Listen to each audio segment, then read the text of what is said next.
Hello my dear friend and my dear student. मेरे इस YouTube channel में आप सभी लोगों का स्वागत है।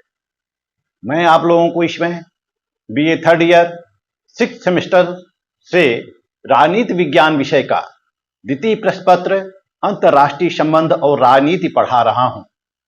अंतर्राष्ट्रीय संबंध और राजनीति के अंतर्गत मैंने पिछले वीडियो में आप लोगों को यूनिट थर्ड से कूटनीति के बारे में बताया था।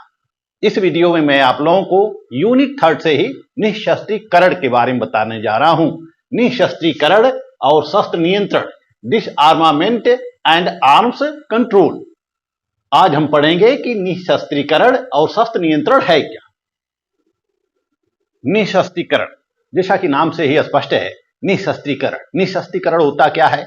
निःशस्त्रीकरण का अर्थ होता है शस्त्रों को पूर्ण या आंशिक रूप से समाप्त करना, यानी कि जो शस्त्र हैं, उन शस्त्रों को समाप्त कर देना ही निःशस्त्रीकरण है, यानी शस्त्रों का उन्मूलन कर देना।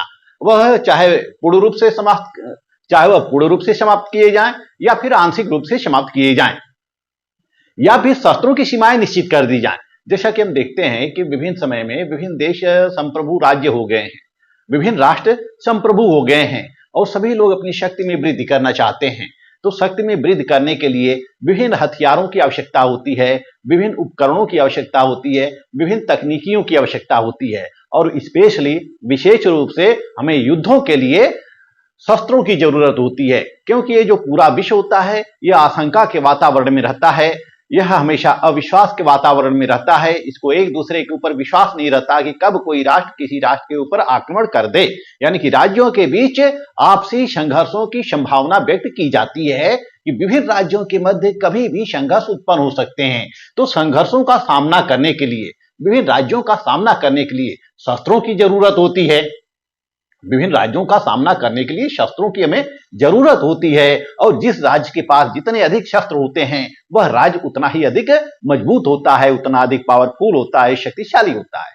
जैसा कि शस्त्रों की होड़ ने ही प्रथम विश्व युद्ध और द्वितीय विश्व युद्ध को जन्म दिया। द्वितीय विश्व युद्ध में शस्त्रों की प्रतिस्पर्धा इतनी आगे निकल गई थी कि 1945 में अमेरिका ने जापान के ऊपर परमाणु बम का हमला कर देता है। नागासाकी और हिरोशिमा पर वह परमाणु बम गिरा देता है और वहां सब कुछ तहस नहस हो जाता है, यहां तक कि आने वाली पीढ़ियां भी बर्बाद हो जाती हैं। उस परमाणु बम के प्रभाव से आने वाली पीढ़ियां भी अपंग पैदा होने लगती है, विकलांग पैदा होने लगती हैं, विक्षिप्त पैदा होने लगती हैं। तो इन सभी कुप्रभावों से बचने के लिए, इन सभी शस्त्र प्रतिस्पर्धा से बचने के लिए, शस्त्रों की होड़ से बचने के लिए फिर धीरे धीरे विभिन्न राष्ट्रों के द्वारा और विभिन्न संस्थाओं के द्वारा निःशस्त्रीकरण का प्रयास किया गया, निःशस्त्रीकरण प्रारंभ कर दिया गया। निःशस्त्रीकरण का उद्देश्य था कि हमारे पास शस्त्र कम रहेंगे तो हम कम मात्रा में शस्त्रों का प्रयोग करेंगे, और जब शस्त्र ही नहीं रहेंगे तो कोई राज्य आपस में लड़ेगा कैसे। तो शस्त्रों के प्रतिस्पर्धा को कम करने के लिए निःशस्त्रीकरण शब्द आया और निःशस्त्रीकरण ने शस्त्रों को उन्मूलन करने का प्रयास किया, या फिर शस्त्रों को समाप्त करने का प्रयास किया। तो परम अर्थों में निःशस्त्रीकरण का अर्थ है शस्त्रों के विश्वव्यापी विनाश और समस्त सशस्त्र बलों की व्यवस्था को भंग करना, यानी कि जितने भी विश्व में सशस्त्र बल हैं, जितनी भी सैनिक क्षमता है, उन सभी सैनिक क्षमता को कम करना। और इसके अंतर्गत कुछ विशेष अस्त्रों में कटौती की जाती है, यानी कि सभी अस्त्रों में कटौती नहीं की जाती है, सभी अस्त्रों का उन्मूलन नहीं किया जाता है। कुछ अस्त्रों का उन्मूलन किया जाता है जो बहुत ही घातक होते हैं, विनाशकारी हथियार होते हैं, या पूरे सृष्टि को समाप्त करने वाले हथियार होते हैं, मानव जीवन के ऊपर संकट उत्पन्न करने वाले हथियार होते हैं। ऐसे हथियारों के ऊपर प्रतिबंध लगाना या ऐसे हथियारों में कटौती करना इस निःशस्त्रीकरण का उद्देश्य होता है। तो निःशस्त्रीकरण एक ऐसी व्यवस्था की ओर संकेत करता है जिसमें दो या दो से अधिक राज्य अपने विवादों के समाधान के लिए अपने विवादों का समाधान करने के लिए शस्त्रों का अपनी इच्छा से परित्याग कर दें, यानी कि दो या दो से अधिक राज्य मिलकर समझौते कर लें और समझौते के द्वारा जो शस्त्र हैं उन शस्त्रों का परित्याग कर दें। और इस संधि का उद्देश्य होना चाहिए, इस समझौते का उद्देश्य होना चाहिए विवादों का शांतिपूर्ण समझौता, विवादों का शांतिपूर्ण समाधान। यही उद्देश्य होना चाहिए समझौते का कि विवादों का हम लोग शांतिपूर्ण समाधान कर लें, विभिन्न राष्ट्र मिलकर आपस में शांतिपूर्वक समझौता करके समस्या का निपटारा कर लें। जैसा कि मार्गेनथाउ का कहना है, जैसा कि मार्गेनथाउ का कहना है कि निःशस्त्रीकरण कुछ या सब शस्त्रों की कटौती या उन्हें समाप्त करना है ताकि शस्त्रीकरण की दौड़ का अंत हो। तो मार्गेनथाउ के अनुसार शस्त्रों में कटौती करना ही निःशस्त्रीकरण है, या शस्त्रों की जो प्रतियोगिता हो रही है, जो प्रतिस्पर्धा होती है, उस प्रतिस्पर्धा को खत्म करना, समाप्त करना निःशस्त्रीकरण है। निःशस्त्रीकरण क्या है? शस्त्रों के उत्पादन में कमी करना, शस्त्रों की सीमाएं निश्चित करना, शस्त्रों की निश्चित संख्या निश्चित करना और ऐसे शस्त्रों के उत्पादन पे प्रतिबंध लगाना जो कि पर्यावरण को संकट उत्पन्न करता हो, जो पूरे मानव समुदाय को संकट उत्पन्न करता हो। तो सभी राज्यों के ऊपर शस्त्रों पर प्रतिबंध लगाना ही या शस्त्रों के उत्पादन में कटौती करना ही निःशस्त्रीकरण है। आइए देखते हैं शस्त्र नियंत्रण क्या है। देखिए, निःशस्त्रीकरण और शस्त्र नियंत्रण ये दोनों जो हैं, जो निःशस्त्रीकरण है और शस्त्र नियंत्रण है, ये दोनों समानार्थी हैं, यानी कि बहुत अधिक अंतर हमें स्पष्ट नहीं होता है, लेकिन फिर भी मूलभूत अंतर है। हालांकि निःशस्त्रीकरण और शस्त्र नियंत्रण एक दूसरे से संबंधित है। जब निःशस्त्रीकरण होता है तो शस्त्र नियंत्रण होता है, जब निःशस्त्रीकरण होता है तब शस्त्र नियंत्रण होता है। तो इस तरह से दोनों एक दूसरे से संबंधित हैं, एक दूसरे के पूरक हैं, फिर भी दोनों में मूलभूत अंतर हैं। वह मूलभूत अंतर क्या है? जैसा कि निःशस्त्रीकरण के समर्थक चाहते हैं कि एक ऐसे शस्त्र विहीन समाज की स्थापना हो, विश्व की स्थापना हो, एक ऐसे शस्त्र विहीन विश्व की स्थापना हो जिसमें कि सैन्य बलों के प्रयोग का न्यूनतम संभावना हो, यानी कि जिसमें सैन्य बलों का प्रयोग कम से कम हो। इस प्रकार के शांतिपूर्ण समाज हो, शांतिपूर्ण विश्व हो और विश्व में सैनिक शक्ति कम से कम हो, यानी कि सबके पास एक निश्चित मात्रा में सैनिक शक्ति हो, किसी के पास बहुत अधिक सैनिक शक्ति न हो, क्योंकि अधिक सैनिक शक्ति होगी, अधिक शस्त्र होंगे, वह दूसरे राज्यों को आसानी से पराजित कर देंगे और दूसरे राज्यों पर कब्जा स्थापित कर लेंगे।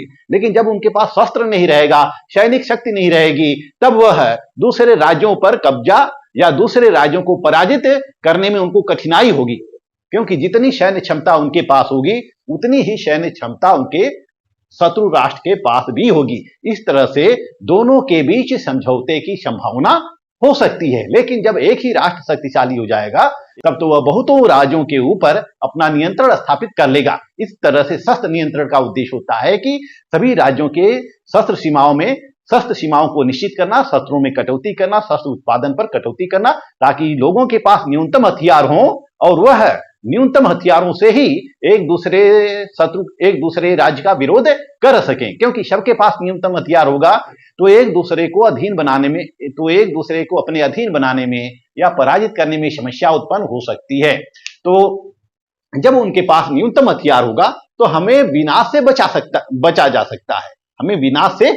जा सकता है। जैसे कि 1945 में अमेरिका के पास परमाणु बम था, एटम बम था, और एटम बम के द्वारा जापान के नागासाकी और हिरोशिमा पर अमेरिका हमला कर देता है। इससे कितना विनाश होता है, इससे जापान में कितना विनाश होता है, कितना संकट उत्पन्न होता है, वहां का पर्यावरण दूषित हो जाता है। आने वाले कई दशकों तक जो बच्चे होते हैं उनके ऊपर इसका प्रभाव पड़ता है, यानी कि पर्यावरण पूरा प्रदूषित हो जाता है। यदि अमेरिका के पास 1945 में वह एटम बम न रहा होता तो शायद इतना विनाश जापान का न हुआ होता। तो विनाश से बचने के लिए जो बहुत ही घातक किस्म के हथियार होते हैं, उन घातक किस्म के हथियारों में कटौती की जाती है। तो यह क्या है? निःशस्त्रीकरण है। जबकि शस्त्र नियंत्रण के समर्थक है शस्त्रों की उपयोगिता को, शस्त्रों की भूमिका को स्वीकार करते हैं। उनका यह कहना है कि जो सार्वभौमिक समाज है, सार्वभौमिक विश्व है, इस विश्व के अंतर्गत युद्ध अनिवार्य है, यानी कि युद्ध हो सकते हैं, लेकिन युद्ध की संभावना को सीमित किया जा सकता है। कैसे? शस्त्र नियंत्रण के द्वारा सीमित किया जा सकता है। जो शस्त्र नियंत्रण के समर्थक हैं उनका मानना है कि शस्त्र एक निवारक साधन के रूप में है। शस्त्र क्या है? यह शस्त्र एक निवारक साधन के रूप में है। निवारक साधन का मतलब क्या होता है? यानी कि शस्त्रों के द्वारा हम अपनी रक्षा कर सकते हैं, अपनी समस्याओं से मुक्ति पा सकते हैं। उनका मानना है कि शस्त्र एक निवारक साधन के रूप में कार्य करते हैं। शस्त्र क्या होते हैं? एक निवारक साधन के रूप में कार्य करते हैं। अतः इसका समाधान वर्तमान संरचनाओं के संदर्भ में ही समझा जाना चाहिए। परंतु हम देखते हैं कि समय के साथ साथ जो हमारे वर्तमान हथियार होते हैं वो पुराने पड़ते जाते हैं। हमारे हथियार पुराने पड़ते जाते हैं और उनकी उपयोगिता समाप्त होने लगती है। जैसे कि जो 1990 का हथियार हम बनाए हैं, वर्तमान समय में 2024 चल रहा है, तो 2024 में वो काम नहीं कर सकता है, या 2024 में वो काम नहीं कर सकता है और वह अपडेट नहीं हो सकता है। तो हम देखते हैं कि जो पुराने हथियार होते हैं वो पुराने पड़ जाते हैं। तो इसलिए भविष्य में नए नए हथियारों की तलाश होने लगती है, नए नए तकनीकियों की तलाश होने लगती है। तो भविष्य में अपने देश की रक्षा करने के लिए राज्य क्या करते हैं? नए नए हथियारों का आविष्कार करने लगते हैं और विभिन्न तकनीकियों का प्रयोग करने लगते हैं। विभिन्न तकनीकियों का प्रयोग करते रहते हैं और तकनीकी के आधार पर, बुद्धि के आधार पर नए नए हथियार का निर्माण होते रहते हैं। विभिन्न हथियारों का निर्माण होता रहता है। तो जिस प्रक्रिया के माध्यम से भावी शस्त्रों के निर्माण पर रोक लगाई जाए या प्रतिबंध लगाया जाए, उसको हम क्या कहते हैं? शस्त्र नियंत्रण कहते हैं। यानी कि हम ऐसी संधि कर लें, ऐसी समझौते कर लें कि भविष्य में न तो हमारा पड़ोसी राज्य शस्त्र का उत्पादन करेगा, न तो हम स्वयं शस्त्रों का उत्पादन करेंगे। यानी कि शस्त्रों के उत्पादन पर रोक लगाना क्या है? वह शस्त्र नियंत्रण होता है। तो शस्त्र नियंत्रण सैन्य क्षमता के अर्जन, प्रयोग तथा इसके विस्तार पर प्रतिबंध को निर्दिष्ट करता है। इसका उद्देश्य भविष्य में शस्त्रों के परिमाणात्मक और गुणात्मक भरमार को रोकना है। इसका उद्देश्य होता है, शस्त्र नियंत्रण का उद्देश्य होता है कि भविष्य में शस्त्रों के परिमाणात्मक और गुणात्मक भरमार को रोकना है। यानी कि परिमाणात्मक यानी कि मात्रात्मक रूप से शस्त्रों में कमी की जाए, यानी कि शस्त्रों की बहुत अधिक संख्या न हो, विभिन्न राज्यों के पास शस्त्रों की बहुत अधिक संख्या न हो और उनकी क्वालिटी भी बहुत अधिक न हो और क्वालिटी भी बहुत अधिक न हो। यानी कि मात्रात्मक और गुणात्मक रूप से शस्त्रों के भरमार को रोकना है और उसे नियंत्रण में करना है। तो इसको हम क्या कहते हैं? शस्त्र नियंत्रण कहते हैं। जैसा कि मार्गेनथाउ कहते हैं, शस्त्र नियंत्रण की परिभाषा मार्गेनथाउ ने दी है। मार्गेनथाउ का कहना है कि निशस्त्रीकरण का अर्थ होता है शस्त्रों को कम करना। निशस्त्रीकरण का अर्थ क्या होता है? शस्त्रों को कम करना या उन्हें नष्ट करना, जबकि शस्त्र नियंत्रण का संबंध सैन्य स्थिरता को बनाए रखने के लिए शस्त्रों की होड़ को नियंत्रित करने से है। शस्त्रों की होड़ को नियंत्रित करने से है, यानी कि शस्त्रों को नियंत्रित कर दिया जाए। इसी तरह से मार्टिन वाइट कहते हैं, मार्टिन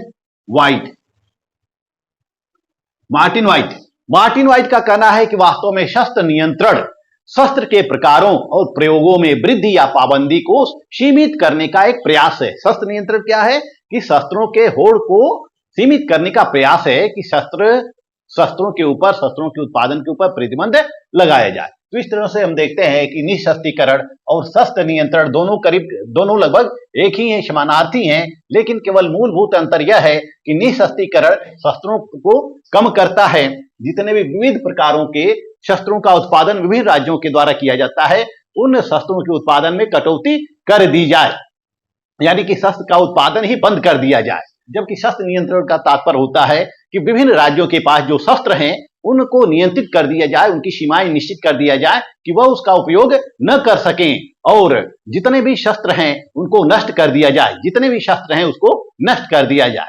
तो इस तरह से विश्व समुदाय के द्वारा, विभिन्न राज्यों के द्वारा शस्त्र नियंत्रण और निशस्त्रीकरण की दिशा में काफी प्रयास किए गए हैं।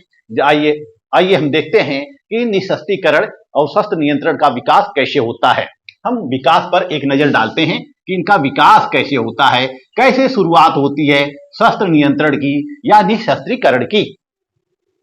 निशस्त्रीकरण की प्रक्रिया का प्रारंभ केवल प्रथम विश्व युद्ध जो 1914 से लेकर 1918 तक चला था या द्वितीय विश्व युद्ध के बाद प्रारंभ नहीं हुआ है, बल्कि इसके पहले भी प्रारंभ हो चुका था। निशस्त्रीकरण का प्रयास इसके पहले भी प्रारंभ हो चुका था। निशस्त्रीकरण आंदोलन वास्तविक अर्थों में 18वीं शताब्दी के पश्चात उस समय आया जब पूरे विश्व का औद्योगिकीकरण हो रहा था। 18वीं शताब्दी में उस समय आया जब पूरे विश्व का औद्योगिकीकरण हो रहा था, इंडस्ट्रियलाइजेशन हो रहा था। तो जब विभिन्न देशों में, यूरोप में औद्योगिक क्रांति होती है, औद्योगिक क्रांति के परिणाम स्वरूप विभिन्न कल कारखाने, फैक्ट्रियां स्थापित होने लगती हैं, तो उसी औद्योगिक क्रांति के परिणाम स्वरूप नए नए हथियारों का आविष्कार होता है।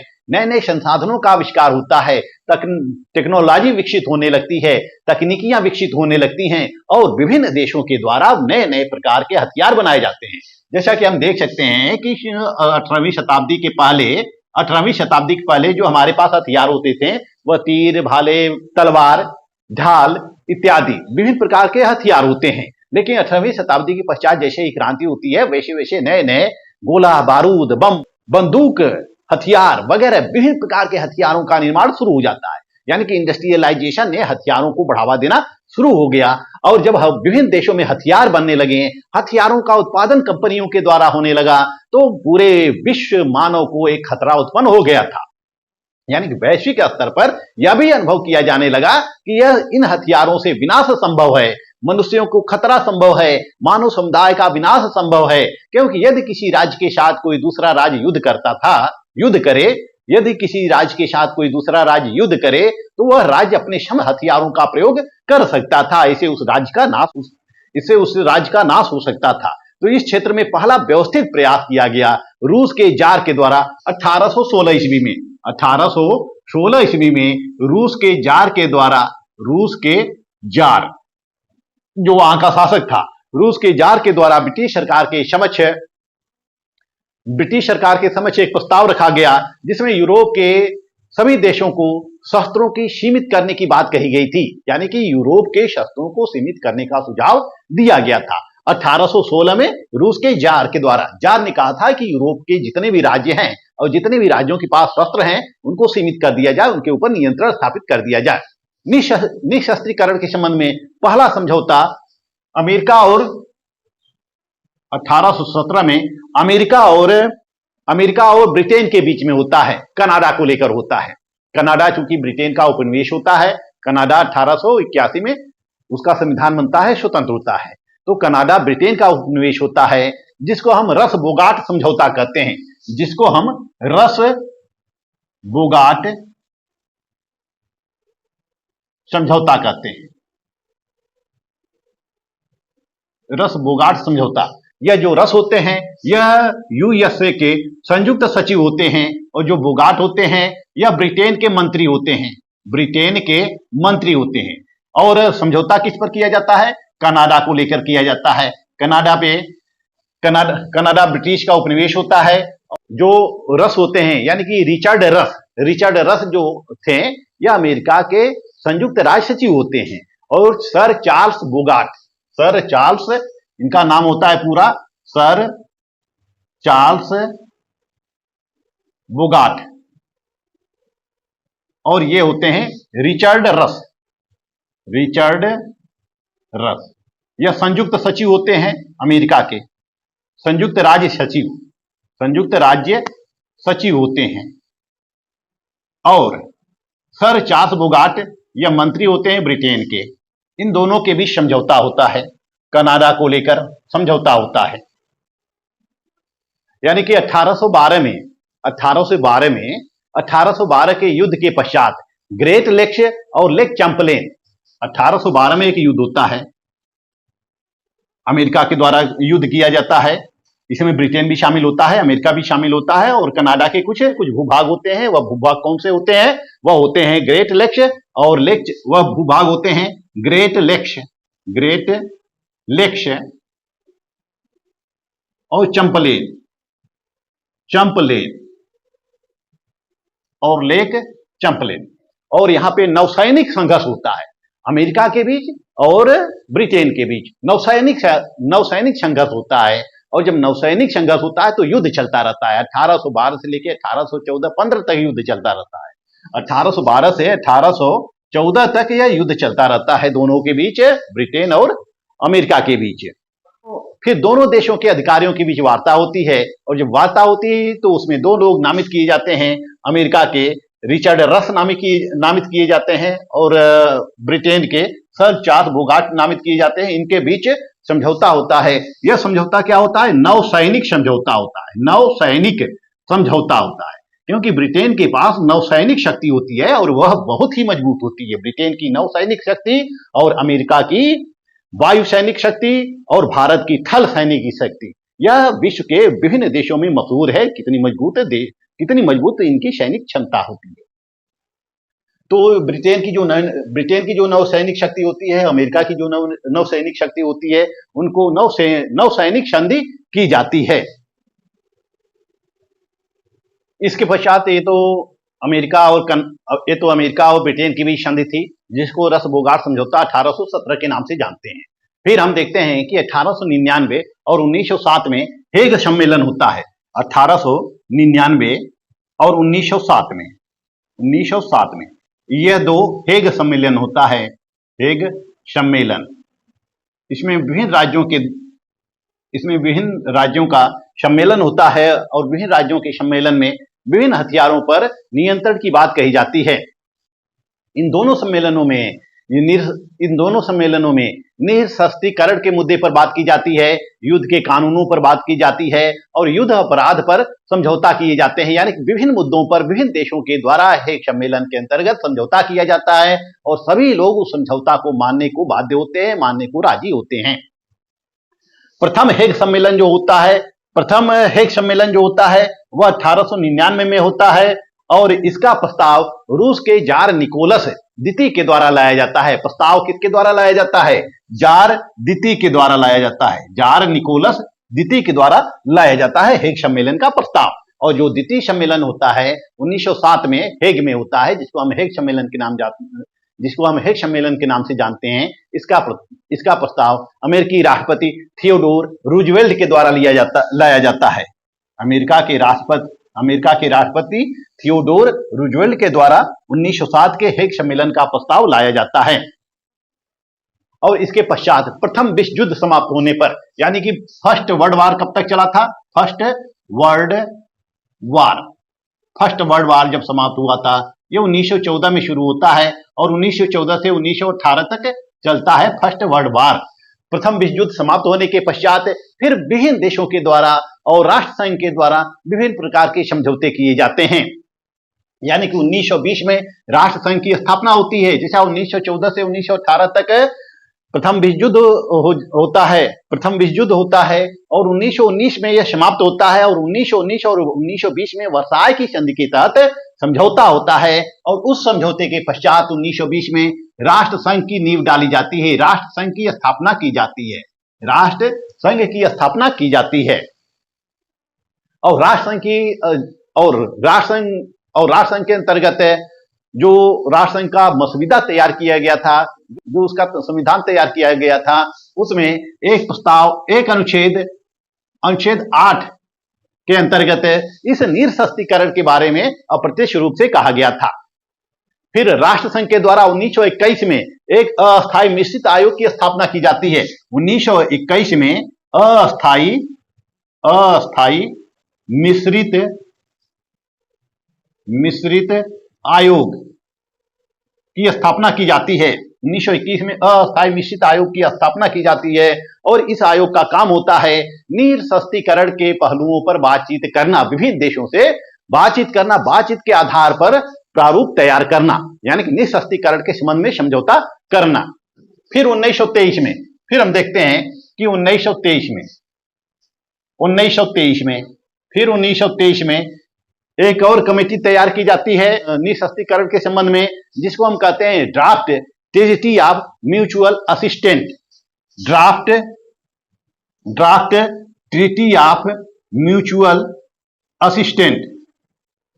तो 1923 में जो draft treaties of mutual assistant नामक जो एक कमेटी तैयार की जाती है, इस कमेटी के माध्यम से भी निरस्त्रीकरण के संबंध में प्रयास किया जाता है, शस्त्र नियंत्रण के संबंध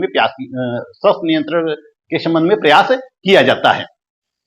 फिर हम देखते हैं कि 1925 में जेनेवा प्रोटोकॉल का नाम सुने हैं। 1925 में जेनेवा प्रोटोकॉल, इसका आप स्क्रीनशॉट ले सकते हैं।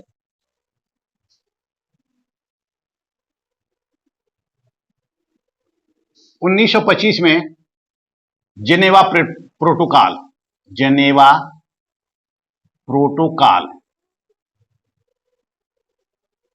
1925 में जेनेवा प्रोटोकॉल लाया जाता है, यानी कि जेनेवा में एक सम्मेलन आयोजित किया जाता है। जेनेवा कहां है? यह स्विट्जरलैंड में है। स्विट्जरलैंड में है जिनेवा। तो जिनेवा में एक विभिन्न राष्ट्रों का एक सम्मेलन बुलाया जाता है और इस पर रासायनिक और जैविक हथियारों पर, यानी कि जो chemical and biological chemically and biological arms पर प्रतिबंध स्थापित किया जाता है, यानी कि जैविक और रासायनिक हथियारों पर प्रतिबंध लगाया जाता है। और यह प्रस्ताव राष्ट्र संघ के द्वारा लाया जाता है। और 17 जून 1925 को विभिन्न देशों के द्वारा इस पर हस्ताक्षर किए जाते हैं। और इस पर हस्ताक्षर करने वालों की संख्या कितनी होती है? 38 होती है, जबकि 65 देशों ने इसका समर्थन किया। तो इस तरह से देखते हैं कि 1925 में जिनेवा प्रोटोकॉल लाया जाता है राष्ट्र संघ के द्वारा। यह सब किसके द्वारा किया जाता है? राष्ट्र संघ के द्वारा किया जाता है। लीग ऑफ नेशन के द्वारा 1925 में यह प्रस्ताव लाया जाता है जिनेवा में और सभी राष्ट्रों के द्वारा हस्ताक्षर कराया जाता है। फिर हम देखते हैं कि अक्टूबर 1925 में ही लोकार्नो की संधि होती है। ट्रीटीज ऑफ लोकार्नो की संधि होती है। और यह लोकार्नो की जो संधि होती है, इस संधि में भी विभिन्न हथियारों पर नियंत्रण स्थापित करने के लिए सहमति बनाई जाती है, यानी कि लोकार्नो की संधि होती है। लोकार्नो कहाँ स्थित है? यह भी स्विट्जरलैंड में स्थित है। और इस सम्मेलन के अंतर्गत Germany, France, Belgium, United kingdom और इटली भाग लेते हैं। विभिन्न यूरोपीय राष्ट्र भाग लेते हैं और सभी यूरोपीय राष्ट्रों ने मिलकर यह लोकार्नो की संधि की और यह इस बात पर सहमति प्रकट की कि सभी राष्ट्र एक दूसरे के संप्रभुता का सम्मान करेंगे, एक दूसरे की रक्षा करेंगे और शस्त्रों पर प्रतिबंध स्थापित करेंगे। तो इस तरह से हम देखते हैं कि राष्ट्र संघ के द्वारा समय समय पर विभिन्न प्रकार के समझौते किए गए, संधियां की गई थी। और राष्ट्र संघ के द्वारा निशस्त्रीकरण और शस्त्र नियंत्रण के संबंध में काफी प्रयास भी किया गया और विभिन्न राज्यों के माध्यम से, विभिन्न राज्यों के समर्थन से विभिन्न प्रकार की संधियां भी स्थापित की गई। लेकिन राष्ट्र संघ के अलावा विभिन्न देशों के द्वारा भी कुछ व्यवहारिक प्रयास किए गए थे, यानी कि राष्ट्र संघ तो प्रयास कर ही रहा था शस्त्रों को सीमित करने के लिए, युद्धों को सीमित करने के लिए, युद्ध पर प्रतिबंध लगाने के लिए, शस्त्रों पर, विभिन्न प्रकार के शस्त्र के उत्पादन पर कटौती करने के लिए। लेकिन इसके साथ ही साथ जो विभिन्न राष्ट्र होते हैं वह विभिन्न राष्ट्र भी मिलकर संधियां करते हैं, समझौते करते हैं। जैसे कि वाशिंगटन सम्मेलन, इसका आयोजन 1921 और 22 में किया जाता है। इसमें विभिन्न राष्ट्रों के द्वारा संधियां की जाती हैं। इस वीडियो में मैंने आप लोगों को निशस्त्रीकरण और शस्त्र नियंत्रण के बारे में बताया। निशस्त्रीकरण क्या है और शस्त्र नियंत्रण क्या है और निशस्त्रीकरण का विकास कैसे हुआ है। इस वीडियो के अंतर्गत मैं आप लोगों को 1925 तक बताया और राष्ट्र संघ के द्वारा जो प्रयास किए गए हैं उसके बारे में आपको अवगत कराया। नेक्स्ट वीडियो में मैं राष्ट्र संघ के बाहर जो विभिन्न राष्ट्रों के द्वारा सम्मेलन आयोजित किए जाते हैं शस्त्रीकरण और निशस्त्रीकरण और शस्त्र नियंत्रण के संबंध में, अगले वीडियो में मैं आपको 1925 के बाद की घटनाओं को, विभिन्न सम्मेलन को, विभिन्न निशस्त्रीकरण सम्मेलन या शस्त्र नियंत्रण संबंधी समझौतों के बारे में मैं बताऊंगा। नेक्स्ट वीडियो मेरा शस्त्र नियंत्रण पर ही रहेगा, निशस्त्रीकरण पर ही रहेगा। नेक्स्ट वीडियो मेरा निशस्त्रीकरण और शस्त्रीकरण पर ही रहेगा, जिसमें मैं इसके आगे के पार्ट को अवगत कराऊंगा।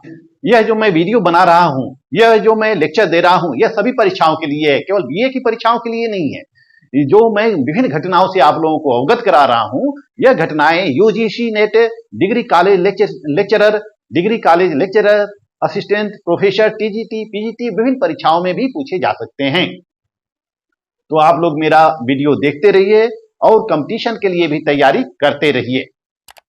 मेरा वीडियो आपको अच्छा लगे तो मेरे चैनल को लाइक, सब्सक्राइब और शेयर करते रहिए। मिलते हैं नेक्स्ट वीडियो में, तब तक के लिए धन्यवाद।